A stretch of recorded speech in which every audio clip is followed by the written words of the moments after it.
Abran sus Biblias, todos los que la trajeron, en el Evangelio de Mateo capítulo 24. Los que no trajeron Biblia, siéntense con un cristiano.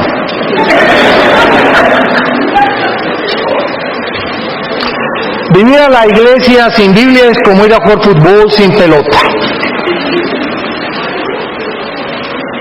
Así que pues hay que venir, ¿verdad?, armados hasta los dientes con la palabra de Dios.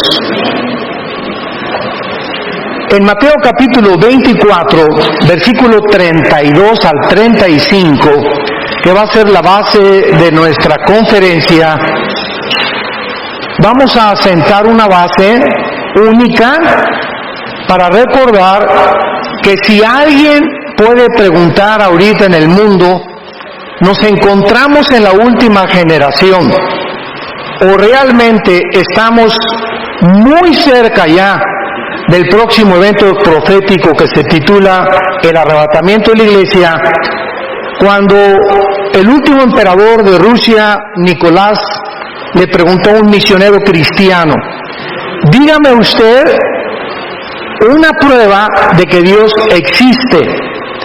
Y este misionero simplemente escogió una palabra para demostrar la existencia de Dios, y esta palabra es Israel. Israel. Y durante todo este tiempo, ¿verdad?, desde el 14 de mayo de 1948, que este año se cumplen 70 años del establecimiento libre, soberano, independiente de una nación que fue formada en un solo día. Este es el fenómeno más grande que existe de la sociología, de la historia, porque jamás en la historia una nación había renacido después de casi 2000 años de haber sido dispersados en el mundo entero, que pudieran haber regresado a su tierra, mantenido el lenguaje y el idioma, y convertirse ahorita, 70 años después, en la nación que más aportaciones ha hecho al mundo en la tecnología. Si tú traes un UPS o traes un Way, ¿verdad?, lo inventaron los israelíes. Si tú conoces ahorita esa píldora que te puedes tomar sin que cause ningún daño e investigar todo tu sistema gastrointestinal para saber qué tienes dentro de tu estómago, lo inventaron los israelitas. El 65% de los premios Nobel han sido de judíos. Y la pregunta normal es, ¿qué acaso son superiores a los italianos, a los árabes, a los mexicanos, etcétera, etcétera? De ninguna manera. Simplemente, cuando venimos a la Biblia, encontramos que de todas las naciones que iban a poblar el mundo, ahorita somos aproximadamente 200 naciones, de acuerdo a las Naciones Unidas. Dios escoge a la nación más insignificante. Por ejemplo, en Sudamérica la nación más pequeña es Uruguay, y Israel cabría más de 30 veces en Uruguay, para que tengan una idea de lo pequeña que es, rodeada de más de 300 millones de multimillonarios árabes que están con todo el petróleo del mundo, porque los árabes poseen el 65% de las reservas petroleras del mundo entero. Así que es increíble cómo puede haber escogido Dios un minúsculo lugar geográfico para que a través de este lugar geográfico, más que cualquier cosa del judaísmo, pudiera la atención del mundo, antes de que Cristo regrese en cualquier momento, concentrarse en los medios de comunicación, en los periódicos, en la televisión, en esta nación. Es increíble que hace algunos meses el presidente de Estados Unidos determinó que la embajada que tiene Estados Unidos en Tel Aviv sea movida a Jerusalén. ¿Por qué? Porque Israel es la única nación en el mundo que no se le ha permitido tener las embajadas en su mera capital y en su ciudad. Entonces, hay un fenómeno impresionante moviéndose, y ahora el 14 de mayo próximo, el mes que entra, o un mes y medio que entra, se van a cumplir 70 años del establecimiento de la nación de Israel. Y hace 2000 años, Jesucristo dijo estas palabras en Mateo 24, 32 al 35, como la señal más grande de todas las que hay para saber en qué tiempo de la historia nos encontramos. Y dice así: de la higuera aprendan la parábola. Cuando ya su rama está tierna y brotan las hojas, sabéis que el verano está cerca. Así también vosotros, cuando veáis todas estas cosas, conoced o sépanlo, que está cerca, a las puertas. De cierto les digo, no pasará esta generación hasta que todo esto acontezca. El cielo y la tierra pasarán, pero mis palabras no pasarán. Es interesante, vamos a regresar a Mateo 24, los primeros versículos, donde le hicieron 3 preguntas los judíos a Jesucristo, porque siempre el ser humano ha estado interesado, somos curiosos por naturaleza, por eso hay brujería, sesiones espiritistas, astrología, siempre queremos saber, ¿verdad?, qué va a pasar, con quién me voy a casar, si me puedo comunicar con el espíritu de Cuauhtémoc, con mi mamá que se murió, estamos tratando de penetrar la dimensión espiritual de alguna forma, estamos interesados, cualquier noticia del futuro nos comienza a perturbar, etcétera, etcétera, porque quisiéramos saber el futuro de alguna forma, por la curiosidad. Pero muchos de ustedes, si conocieran el futuro realmente, bíblicamente, yo les aseguro que no les gustaría conocerlo. Porque muchos de ustedes viven todavía en pecado, muchos de ustedes han rechazado la luz, han rechazado a Dios en sus vidas, lo has sacado de la ecuación, y sabes una cosa, que tu futuro no va a ser nada agradable. Porque Jesucristo estableció claramente que no hay purgatorio, no hay transmigración de las almas, no hay reencarnación. El día que muramos, no hay más que 2 lugares a donde tú pasarás y yo también la eternidad: en la presencia de Jesús o en el infierno. No hay ningún otro lugar intermedio. No hay más que el lugar de las recompensas y el lugar del castigo eterno. Hace algún tiempo una viejita me dijo, es que yo no creo que Dios vaya a mandar a nadie al infierno. Dios es bueno y misericordioso. Y yo le contesté a esta viejita, amén, amén. Dios no va a mandar a nadie al infierno, ellos se van a ir solitos. De tal manera amó Dios al mundo que ha dado su Hijo unigénito, para que cualquiera de ustedes no se pierda, mas tenga la vida eterna. Entonces tú tienes esta vida como un agente moral responsable de tus acciones, de tus pensamientos y de tus palabras. Algún día le vas a dar cuentas a Dios. No quieras creer o no lo quieras creer, te puedas burlar, puedas ir comiendo chicle, puedas salir por esa puerta hoy como entraste, pero recuerda que Dios te da la oportunidad para muchos hoy de arreglar tus cuentas con Dios y tratar de poder establecer el destino eterno donde pasarás la eternidad. En Mateo 24, versículo 3, estando sentado Jesús en el monte de los Olivos, los discípulos se le acercaron aparte diciendo, dinos, número 1, ¿cuándo serán estas cosas? 2, ¿qué señal habrá de tu venida? Y 3, y del fin del siglo. 3 preguntas acerca del futuro le hicieron a Jesucristo. En aquel tiempo, cuando los discípulos le preguntaron a Cristo estas preguntas, la Biblia no estaba completa. No se había terminado hasta un siglo después, cuando murió el apóstol Juan a los 93 años. Entonces, los discípulos, cuando Jesús vino, estaban interesados en el reino. Porque todo el Antiguo Testamento, desde 2 de Samuel 7, Dios prometió que el reino no iba nunca a detenerse a través de David y de Salomón. Entonces, cuando Jesús viene, y comienza él a manifestar señales milagrosas. Los discípulos creyeron que era el reino que estaba profetizado en el Antiguo Testamento. Entonces, cuando Jesucristo, el día Domingo de Ramos, que fueron 4 días antes de su muerte, de acuerdo a Éxodo capítulo 12, la cronología de la muerte de Cristo tenía que ser paralela al día de la Pascua, que estaba establecido en Éxodo capítulo 2. Entonces, cuando Jesucristo entra a Jerusalén en un burrito, y todos los grandes conquistadores siempre llegaban en caballos blancos, con la diadema de la victoria, y porque eran los que habían triunfado. Y Jesús entra en un burrito, y se baja del burrito, y comienza a llorar enfrente de Jerusalén. Y entonces él pronuncia estas palabras: Jerusalén, Jerusalén, que matas a los profetas, ¿cuántas veces te quise reunir como la gallina a los pollitos y tú no quisiste? Qué lástima que no has conocido el tiempo de tu visitación. Entonces los discípulos comenzaron a alarmarse, porque dijeron: bueno, entonces ¿no eres tú el profeta que los profetas del Antiguo Testamento dijeron?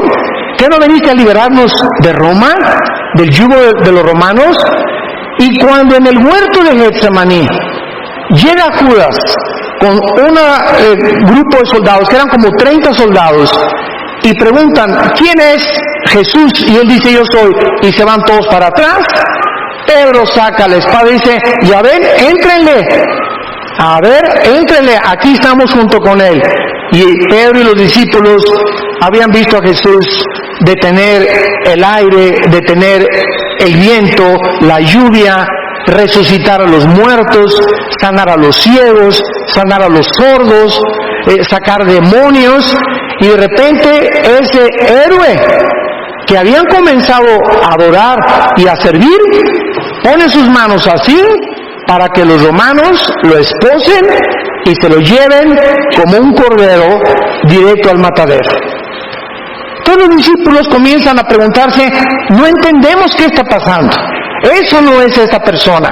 Y cuando comienzan a crucificarlo, todos los discípulos se esconden, menos María Magdalena, María, la madre de Jesucristo, y el apóstol Juan, que son los únicos que permanecieron en la cruz. No es hasta que Cristo resucita a los 3 días que se les comienza a aparecer, 1 Corintios 15, a más de 500 personas. Y comienzan los discípulos a entender, porque Cristo les dice: ¿es que no oyeron ustedes lo que los salmos y los profetas hablaron de mí? ¿No leyeron Isaías 53, que el Salvador primero tenía que morir y después reinar?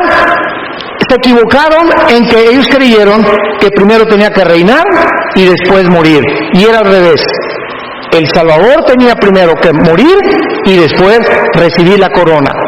Entonces Jesucristo les contesta estas preguntas, y no es el orden cronológico en que las contesta en el versículo 4 en adelante de Mateo 24.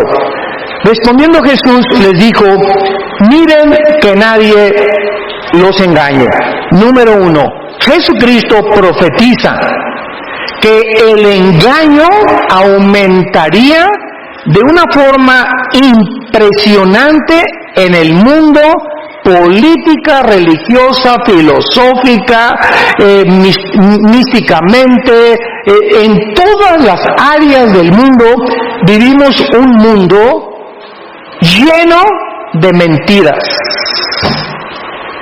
Vivimos un mundo donde la gente ahorita cree que tener dinero ya me va a sacar de pobre, o tener una buena profesión, o tener esta carrera, o ser diputado. Pues no me importa lo que a quién mate y a quién me lleve entre los pies. Yo quiero ser presidente municipal o gobernador, etcétera, etcétera. Vivimos en un mundo donde dice la Biblia que hay un velo que cubre a las naciones. Nos rodea un mundo que está ciego ante la realidad de quiénes somos, que somos peregrinos y que no hay nada en esta vida que nos pueda satisfacer. Como mi esposa les comentaba ayer, ¿verdad? ¿Cuántas mujeres, como la mujer samaritana, Juan capítulo 4, la chulis llevaba 5 maridos? Y con el que vivía, cuando se encontró con Cristo, era su amante, ni casados estaban. ¿Cuántas mujeres han creído eso? Es que en un hombre voy a encontrar la felicidad, como la famosa artista del cine del siglo XX, que se consideró la mujer más bella del siglo XX, después de María Félix, Elizabeth Taylor. 9 maridos, la chulis, se llevó y los enterró. Creyendo uno tras hombre, ¿y cuántos hombres lo mismo? ¿Cuántos hombres, verdad? Una mujer y otra, y siempre buscando y creyendo que vamos a encontrar al hombre perfecto, a la mujer perfecta, y que si ella persona no me hace feliz, pues busco a alguien que me haga feliz. Ahí está el ego centrado en el ser humano. Cuando tú te casas, por favor, nunca pongas como una motivación buscar a alguien que te haga feliz. Nos casamos para hacer feliz a la otra persona. Y cuando comiences a buscar la felicidad de la otra persona, como decía la Madre Teresa, cuando la entrevistaron en Nueva York, la Madre Teresa llegó de Calcuta, de la India. Ustedes saben que tenía un leprosario, y le preguntaron a la Madre Teresa: oiga, ¿por qué usted no se queda aquí en Nueva York y le vamos a hacer un asilo grandísimo para todos sus leprosos, con aire acondicionado, con la tecnología del siglo XXI, etcétera, etcétera?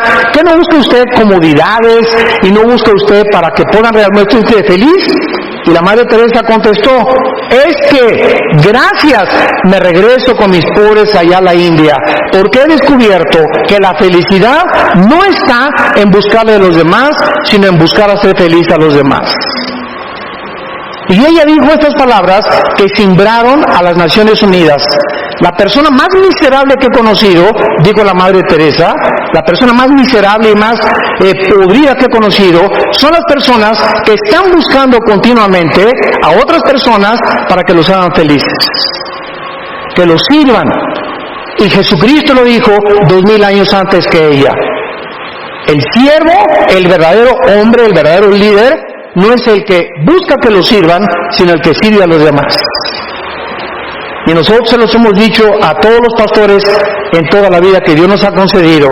Nosotros los pastores no nos pongan en una plataforma, ni nos idolatren, ni somos la gran cosa. Nosotros los pastores estamos para lavarles los pies a ustedes. Somos los siervos de ustedes. Estamos para servirlos. Muchas veces me llegan: ¿le cargo su portafolio, hermano? Les contesto: no estoy manco. Y damos gracias por el espíritu y servicio que hay mucha gente, ¿no? Pero es que nosotros tenemos que dar el ejemplo del servicio. Nosotros somos los que estamos siguiendo a Jesús para servir a los demás. Y no convertirnos en la primadona, ¿verdad? Con 3 o 4 guardaespaldas, y a ver, y esto y el otro, ya no saludan a la gente, ni mucho menos. Y no es esa la forma en la que el cristiano debe de manifestar la verdadera humildad y la mansedumbre que Jesucristo nos enseñó. Entonces, este engaño está ahorita cubriendo el mundo entero. Y vean ustedes en las elecciones políticas, vean ustedes en las religiones ahorita, ¿quién es el mejor candidato? Y no estamos hablando solo del de México, En Estados Unidos vean lo que pasó en Guatemala, lo que pasó en Sudamérica, lo que está pasando en Europa, en España, en Grecia, en el Medio Oriente. Estamos buscando un hombre, un Mesías, donde poner toda la esperanza en él o en ese partido para que pueda sacar al país de donde nos encontramos. Y la Biblia dice en Jeremías 17: maldito el hombre que confía en el hombre. Cuídate de no poner tu esperanza en ningún ser humano, porque todos somos imperfectos. No hay un sistema de gobierno perfecto. Como decía Winston Churchill, la democracia está entre los mejorcitos, pero ni la democracia es el mejor sistema de gobierno, como la historia lo ha demostrado. Entonces, cuidémonos de estar poniendo nuestras esperanzas en nadie más que en el Hijo de Dios. Él es nuestra esperanza, Él resucitó de los muertos, en Él está nuestra confianza. Hoy en la mañana el desayuno lo compartía yo con algunos hermanos en el hotel, y yo les decía, ¿verdad? Mira, no oremos por este partido aquí en México, en julio son las elecciones. Simplemente los cristianos no nos peleemos por qué partido somos. Nada más falta que nos agarremos del chongo por eso. no vale la pena. Mejor oremos y le digamos a Dios Padre Santo, no nos interesa a nosotros qué partido gana, nos interesa que el partido que gane nos siga dando libertad para predicar tu palabra. Eso es lo que debemos orar. El que gane no es el Salvador. El que gane no va a ser el mejor tampoco. Simplemente nos interesa que esta libertad que hasta ahorita hemos mantenido en México, la podamos seguir teniendo, no importa con el partido que gane. Porque es lo que nos interesa, ganar las almas. Jesucristo a continuación les dijo, vendrán muchos en mi nombre, a muchos se engañarán. Y en el versículo 6 al versículo 8, Cristo dijo, ya como la señal de los últimos tiempos, oiréis de guerras y rumores de guerras. Miren que no se turben, porque es necesario que todo esto acontezca, pero aún no es el fin. Nos detenemos aquí. De acuerdo al Instituto para la Investigación de la Paz, en Suecia, Estocolmo, de los 6.000 años aproximados de historia que tenemos, han habido solamente 25 años de paz. En 6.000 años de historia, desde Adán hasta nuestros días, no estoy hablando de la edad de la Tierra. La Tierra tiene aproximadamente entre 13 y 15 billones de años de antigüedad. Pero el ser humano tiene aproximadamente 6.000 años de historia de poblar este mundo. En otras palabras, la historia de nosotros son guerras. Guerras tras guerras tras guerras, revoluciones, golpes de Estado, divorcios, padres contra hijos, si no hay guerras, los hijos contra los padres, contra el vecino. Siempre ha habido esta fricción entre nosotros los seres humanos. No hemos podido vivir en paz en 6.000 años de historia. Entonces Cristo, cuando dice, oirán de guerras y rumores de guerras, pues decimos, bueno, siempre ha habido guerras. ¿Cómo puedo hacer esto una señal? El versículo 7 lo aclara. Porque se levantará, aquí ya nos despeja la incógnita, nación contra nación, reino contra reino, y habrá pestes, hambres y terremotos en diferentes lugares. Nunca a través de toda la historia y de todas las guerras que han habido hasta 1914 del siglo pasado, pudimos ver la Primera Guerra Mundial. Hasta 1914 se juntó nación contra nación, reino contra reino. Siempre ha habido guerras, una nación contra otra, los asirios, los egipcios, los babilonios, los medo-persas, que ahora es Irán, los griegos, los romanos.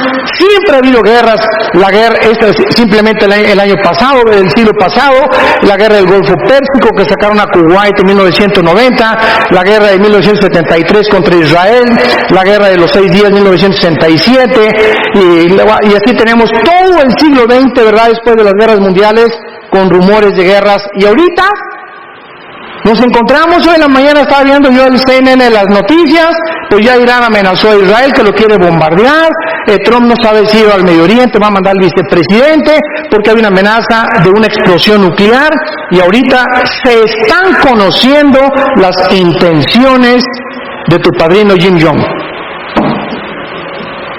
Ya sabes quién es, ¿verdad? El jefe de Corea del Norte. Es el tercero de su generación de una familia de desequilibrados mentales.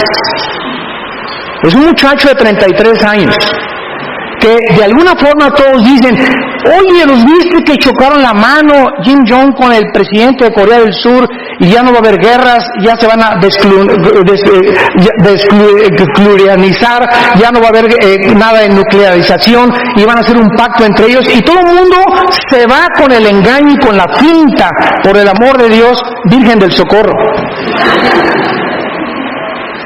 ¿Sabes lo que está sucediendo detrás de toda esta pantomima que vemos? ¿Sabes lo que está sucediendo? ¿Por qué se militarizó la frontera con Estados Unidos por el presidente Trump y ha mandado a la Guardia Nacional? Aparentemente es que por los inmigrantes. Aparentemente es porque este señor ya no quiere mandar bombas nucleares. ¡No! Estamos ciegos. Todo es una pantomima, todo es una cortina de humo. Lo que este hombre lo que quiere hacer es lo siguiente: En Corea del Sur hay 36,000 soldados norteamericanos estacionados en Corea del Sur. Más de hace 25, 30 años que Estados Unidos mantiene esta cubierta de soldados por si Corea del Norte los ataca. Kim Jong sabe que si él ataca Corea del Sur, Estados Unidos entra a la guerra y los defiende. Y ahora con el despliegue que hizo Trump en Corea del Norte, amenazando y diciendo, ¿verdad?, mandaron submarinos, mandaron portaaviones, como que ya se apaciguó y le bajó 3 rayitas. Y dice Kim Jong, ¿verdad?, el dicho de toda la historia: a tus enemigos, tenlos cerca. Entonces, él sabe, ¿se acuerdan ustedes de la historia del caballo de Troya? Cuando los troyanos entraron, ¿verdad?, en un caballo, pues es la moraleja. Él está haciendo un pacto para introducirse más y más a Corea del Sur. ¿Qué va a pasar ahora? Pues Estados Unidos ya no va a amenaza nuclear, comienza a sacar a los soldados norteamericanos de Corea del Sur, y eso es lo que él está esperando. Que se confíe a Estados Unidos que saquen a los soldados americanos para él entonces atacar a Corea del Sur y hacer de Corea una sola nación, que es el sueño de sus abuelos. ¿Qué está haciendo Putin? Porque ahorita en Venezuela hay una base naval rusa en Venezuela. ¿Por qué se unió Venezuela con Irán y con China y con Rusia y con Irán? ¿Por qué ahora el eje del mal está en el Medio Oriente y están teniendo como largavistas y como meta México y Sudamérica? ¿Por qué? Porque los rusos quieren entrar y quieren debilitar a Estados Unidos, pero en medio de todo este mare magnum y de todo lo que está pasando, ¿saben quién es el centro realmente del conflicto? Israel.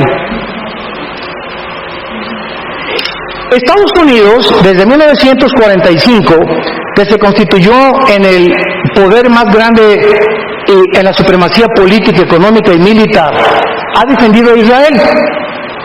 Entonces, gracias a Dios, ¿verdad?, que hasta ahorita Israel ha sobrevivido. Es un milagro la sobrevivencia de Israel.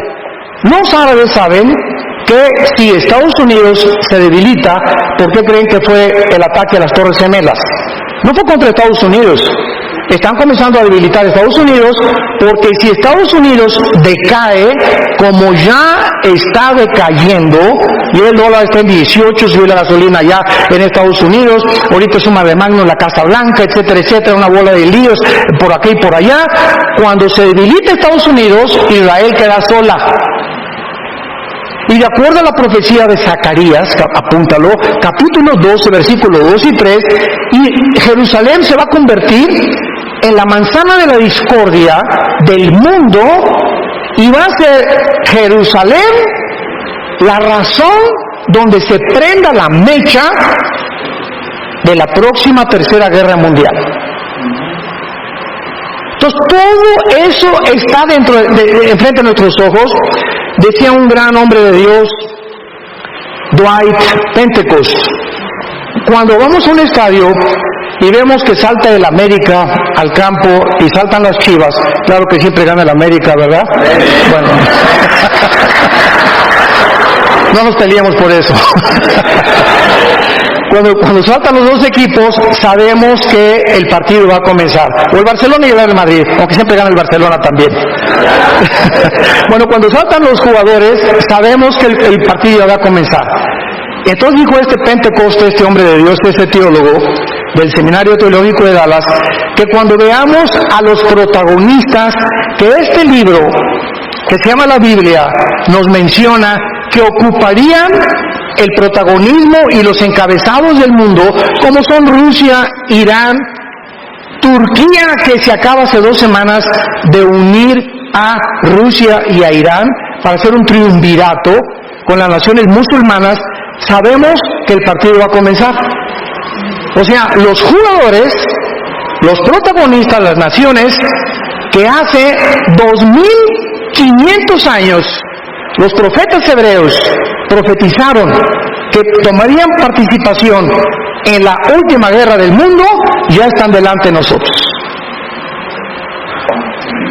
Y Jesús nos lo dijo para que cuando suceda no se espanten, para que se preparen, para que levanten erguid vuestras cabezas, para que tomemos en serio a Dios,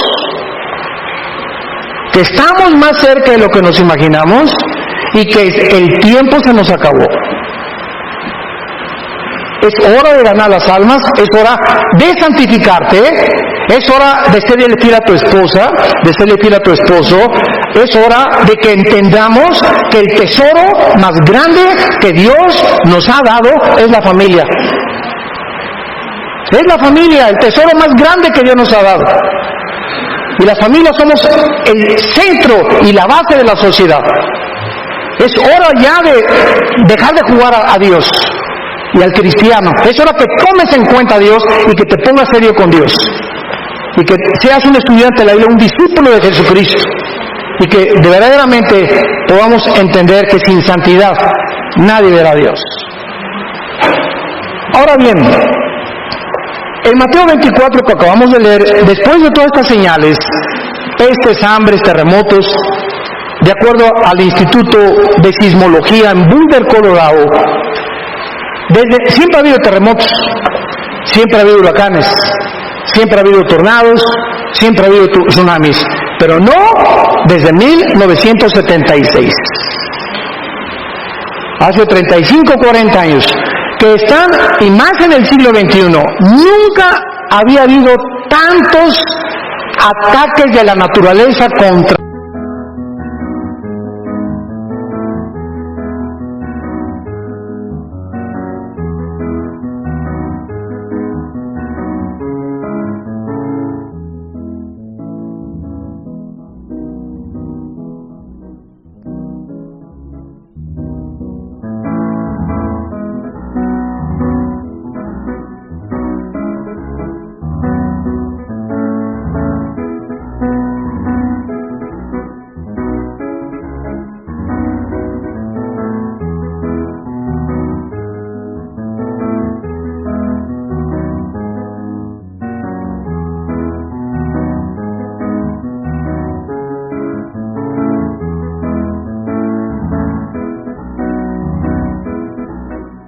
a nosotros.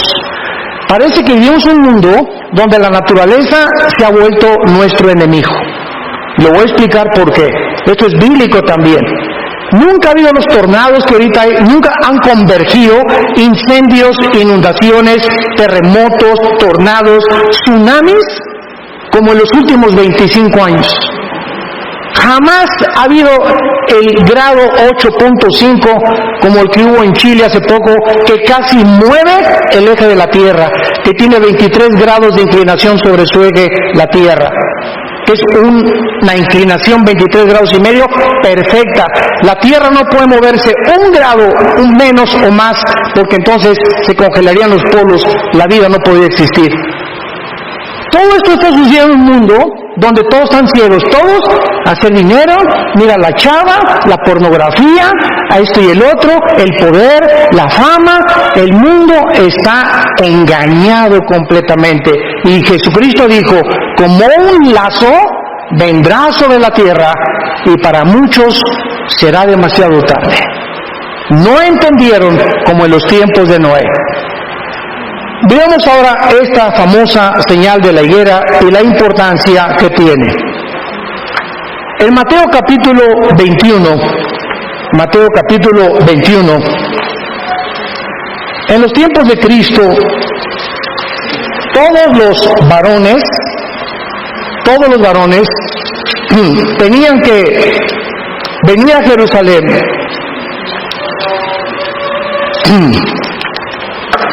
Tenían que venir a Jerusalén 3 veces al año a la fiesta de la Pascua y a celebrar las fiestas de Israel. Y todos venían a través de Jericó. Y en el camino, cuando venían los peregrinos hacia Jerusalén, había una higuera muy famosa. Ya saben ustedes que la higuera es la que produce higos. Y Jesucristo y los discípulos habían pasado por esa higuera durante mucho tiempo también. Pero la última vez que Jesucristo comienza a entrar ya a Jerusalén para el Domingo de Ramos y que fuera crucificado 4 días después del domingo, o sea, Cristo no murió el viernes, porque si murió el viernes, ¿cómo iba a estar 3 días y 3 noches? Hubiera resucitado el lunes. Es inconcebible que se haya enseñado y los que enseñan que murió el viernes, dicen que porque al otro día era día de reposo, porque no conocen que los judíos tenían una semana de reposo, tenían años de reposo y tenían el jubileo de cada 50 años celebrar la libertad de todos los que tenían deudas.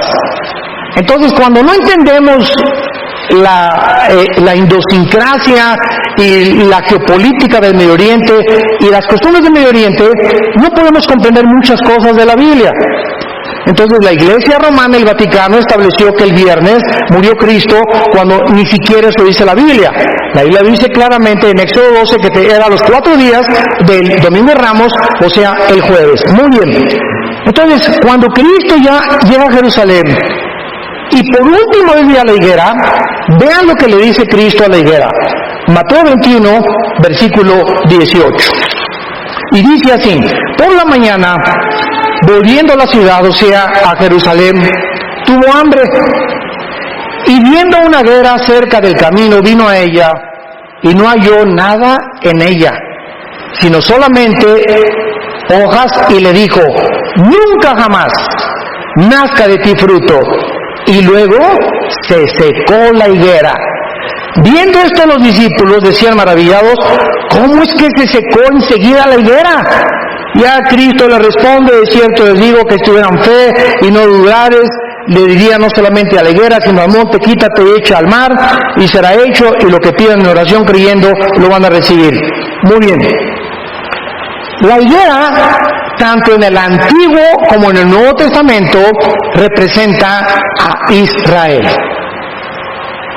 La higuera es el árbol que representa a Israel. Cuando Jesús quiso comenzar a ilustrar las parábolas, ¿qué usó? Semillas, que es la palabra; la tierra, que es el corazón del hombre; los árboles, que son los seres humanos. Usó los ejemplos de la naturaleza para que hasta un granjero y la persona menos culta pudiera entender el lenguaje, teniendo a Cristo, de lo que él quería decir acerca de las verdades escondidas en lenguaje humano que se encuentran en el cielo. Entonces, Israel es la higuera, como lo vamos a ver. Y cuando Jesucristo llega a Jerusalén, así como la higuera no daba fruto, no era la higuera la que Dios quería maldecir, era una profecía que Dios estaba esperando fruto en Israel. A los suyos vino y los suyos le rechazaron. Entonces, como llegó y buscó fruto en Israel, Israel quedó bajo una maldición. Y esta maldición cayó sobre Israel 70 años después de que Cristo murió. Cuando el general Tito, romano, hijo del emperador romano Vespasiano, llega a Jerusalén en el año 70 después de Cristo y no deja piedra sobre piedra. La profecía que Jesús había dicho 70 años después se cumplía 70 años. Y después hubo otro levantamiento en el año 120 por Bar Kokhba, otro judío líder que fue aplastado completamente, y desde el año 70 después de Cristo hasta 1948 Israel se quedó sin tierra, sin gobierno, sin tabernáculo, sin lugar santo, sin altar, sin ninguna cosa que participaban los sacerdotes hasta 1948. Entonces, vemos nosotros que esta maldición era realmente una indirecta a la nación de Israel. Y solo cuando regresaron, comenzaron las lluvias hasta 1948. ¿No pueden ustedes creer que casi en 2000 años no llovió? Y cuando regresan a 1948, a los 2 días comienza a llover. Impresionante. Cuando los judíos regresaron en el 48 a Israel, no había un solo árbol plantado. Uno solo. Era un desierto. Y los judíos haciendo la obra de la ingeniería hidráulica más portentosa del siglo XX, de 1948 a 1950, en 2 años, plantaron más de 6 millones de árboles. irrigaron milagrosamente la tierra. Ahorita vas a Israel y vuelas, y siempre yo he dicho, ¿verdad?, que es como cruzar Estados Unidos a México.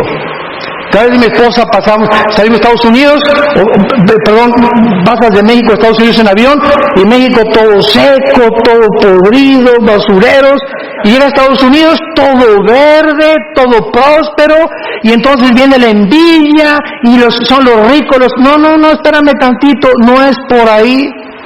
Esa es la teología, verdad, falsa del comunismo, que si los ricos se les quita el dinero y se les da a los pobres, y hay una repartición igualitaria del dinero, entonces ya el mundo va a vivir perfectamente bien. ¿Sabes una cosa? Esa es la mentira y la farsa más grande que puede haber. ¿Por qué Estados Unidos ha prosperado? ¿Por qué Estados Unidos fue la nación más grande, económica, mejor vestida? Todo el mundo quiere irse a Estados Unidos a trabajar. Nadie quiere venirse a México a trabajar. Nadie quiere irse a Rusia a trabajar. Nadie quiere irse a España a trabajar. ¿Por qué es Estados Unidos? Simplemente porque Estados Unidos, después de Israel, es la única nación en el mundo fundada con la Biblia.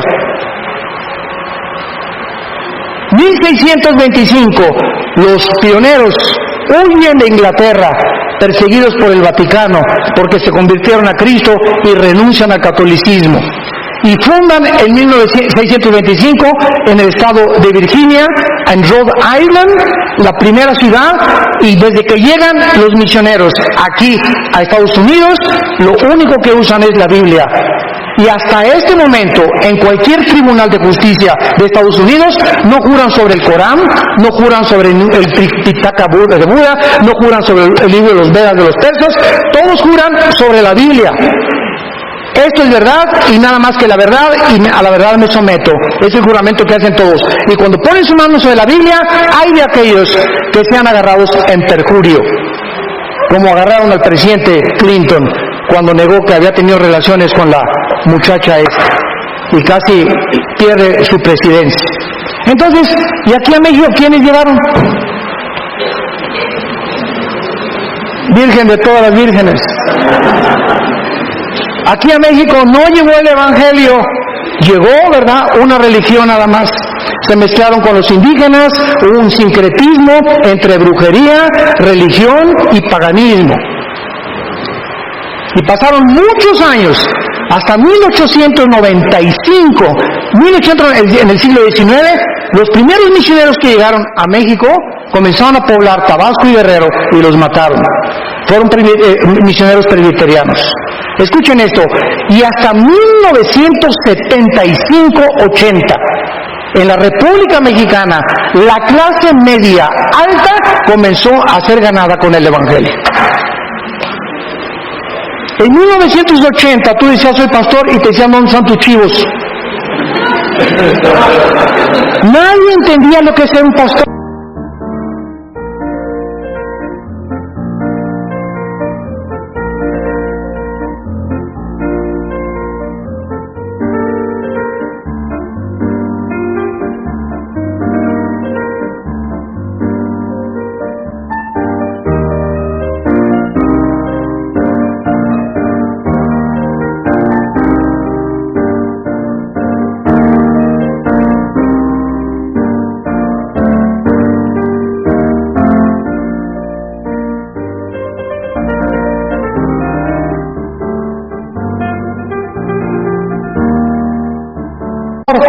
Y eran considerados personas iletradas, incultas. Oye, si tú eres pastor, pues onta tus ovejitas, y tú a Estados Unidos, y un pastor es mejor que un ingeniero, mejor que un abogado, mejor que un licenciado, por el crédito que tienen, por la personalidad que manifiestan ellos, y por el respeto que la gente les tiene. ¿Por qué? Porque después de casi 300 años, 50 años que nos llevan en cultura y en todo, estamos atrasados aquí en Latinoamérica, más de 400 años, en todos los aspectos. Y ahí nace la envidia, porque es lógico. Toda excelencia de obras, toda nación que prospere es la envidia de los demás. Cómprate un carro nuevo y te van a envidiar tus vecinos. Vístete china poblana y la que baila jarabe tapatío te va a envidiar también. destaca o triunfa en la vida y tendrás un cúmulo de envidiosos que comiencen a hablar mal de ti.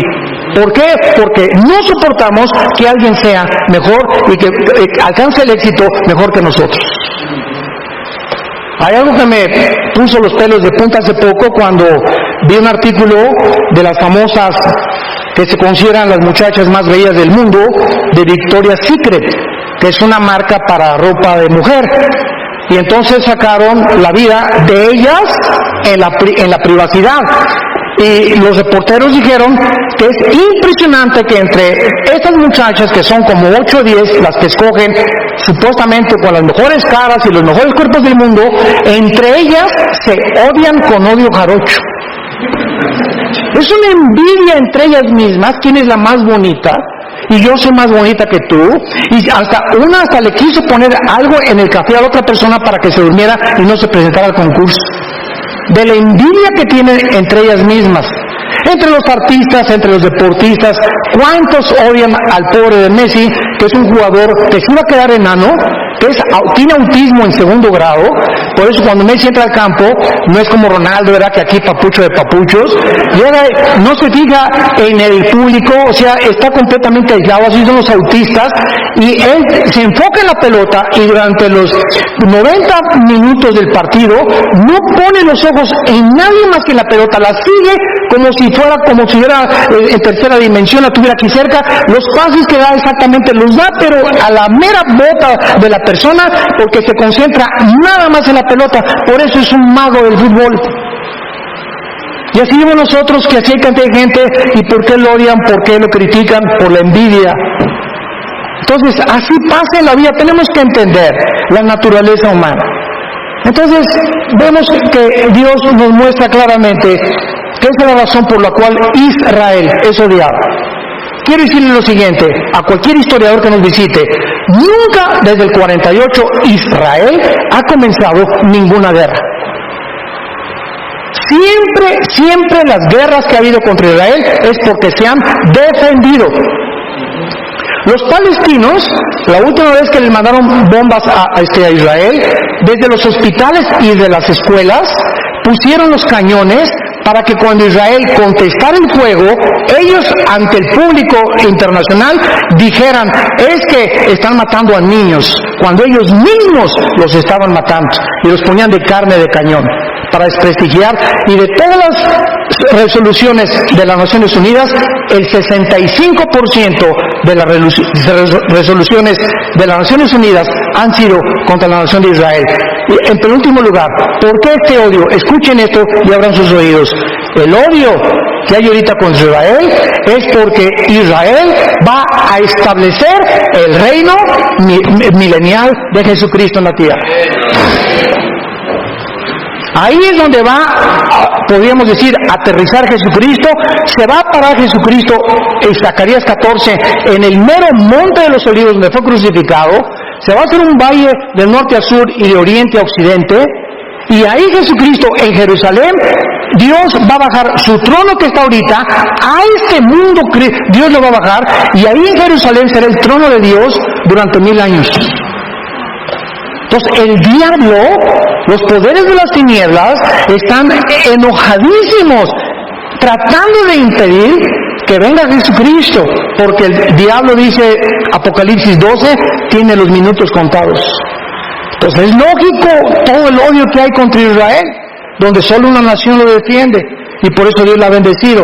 Ahorita ya que Estados Unidos abandona Israel, entonces vendrá el derrumbamiento de Estados Unidos. Israel será rodeado por Rusia, por Irán y por Turquía, de acuerdo a Ezequiel capítulo 38, y vendrá la Tercera Guerra Mundial.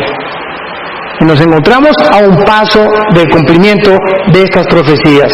Yo no sé cuántos de ustedes están preparados para encontrarse con su Dios. ¿Cuántos de ustedes están listos que si ahorita saliendo te puede dar una embolia, un ataque cerebral, un ataque cardíaco, te puede atropellar un carro? Hace 2 semanas una señora de 43 años, maestra, se sube a la línea Southwest de aviones. El avión se comienza a incendiar y comienza a aventó un pedazo así grande de fierro, le pegó en la ventanilla a la mitad del avión, rompió la ventanilla del avión a 30,000 pies de altura y le pegó aquí, y entonces la despresurización la quiso jalar hacia afuera, la ayudaron a que no se saliera, y a los 4 o 5 minutos ya estaba muerta la señora del trancazo que le dio el pedazo de fierro que se soltó del motor del avión.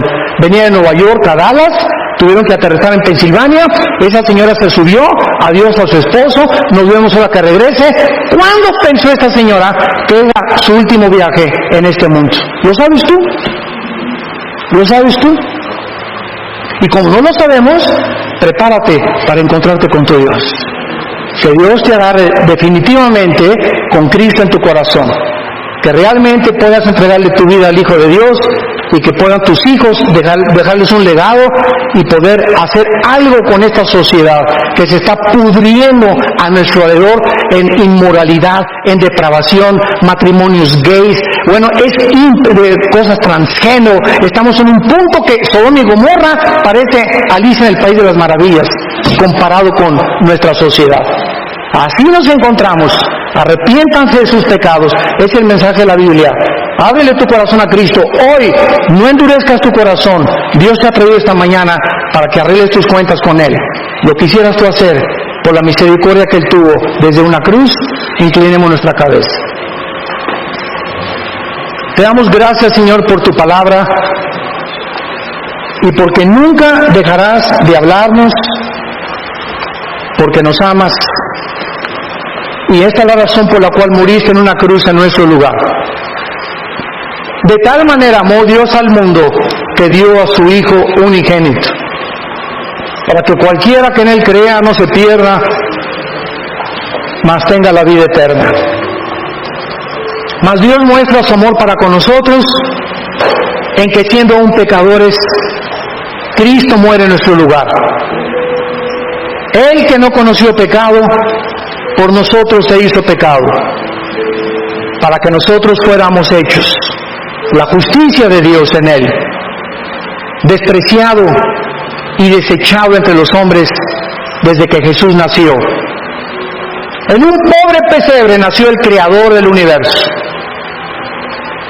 Trabajó como carpintero 30 años para enfrentarse a la cruz y a la misión que su Padre lo envió: que le conociéramos, porque esta es la vida eterna, conocer a Dios.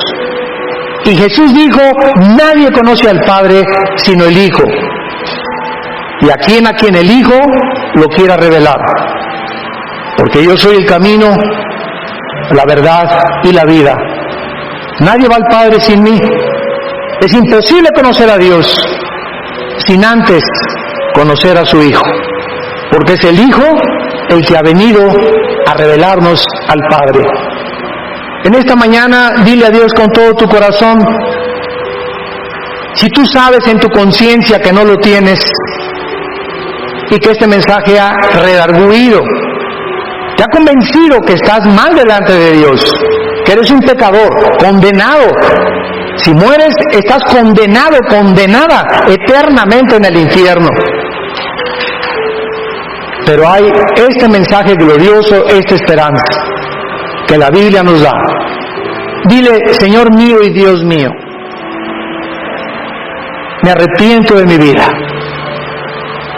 Gracias porque en esta cruz pagaste tú con tu sangre una cuenta pendiente de pecado que yo tenía contigo, y que ahora comprendo que yo no la podía pagar nunca, ni con buenas obras, ni con sacrificios, ni con ninguna religión. Eres tú, Jesús, el que en mi lugar llevó el castigo que yo merecía llevar. Y como creo que a los 3 días te levantaste de los muertos, te pido que entres a mi vida en este instante como mi Señor y mi Salvador. Dame el poder, en la corta vida que me queda, de conocerte, servirte, adorarte, vivir para ti, hablar de ti, mi familia, mis padres, a mis hijos, primos, compañeros de escuela, de trabajo, que el fin ha llegado, que se arrepientan y que vengan a la cruz. en el nombre de Jesús. Amén.